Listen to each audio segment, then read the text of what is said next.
As you prepare your financial strategies, it's important to spend some time considering beneficiary arrangements.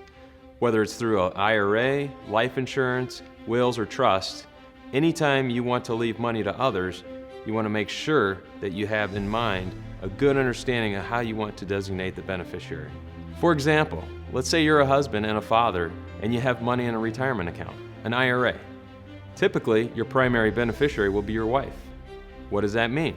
It means that if you die and your wife is still alive, your wife will receive all the proceeds of that account.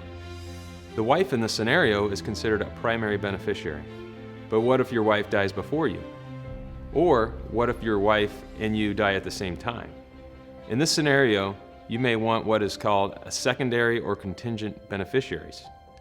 Let's say you and your wife have 3 children, child 1, 2, and 3. These children can be named as second line of beneficiaries or contingent beneficiaries. So just in case your wife dies before you, or you and your wife die at the same time, you've got a second line of beneficiaries, the 3 children.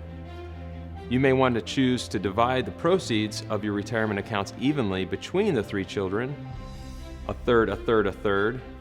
But here's something else to consider. What if your children have children of their own, your grandchildren? Let's say child number 1 has 3 children, child number 2 has no children at all, and child number 3 has 2 children, meaning you have a total of 5 grandchildren. Now, you may want to start asking yourself some additional questions about designating beneficiaries. Let's assume your wife dies before you. Now there is only you. Therefore, when you die, the proceeds are designated to go to your 3 children who you have named as contingent beneficiaries. Well, what if one of your children dies before you? Let's say your 3rd child, the one with 2 children, dies before you. Then what happens?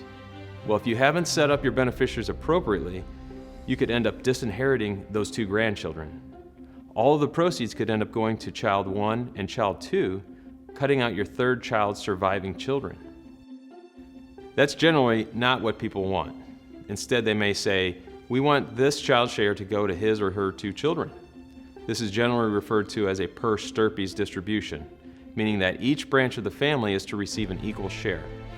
If that is your objective, you'd want to incorporate that term into your beneficiary's designation.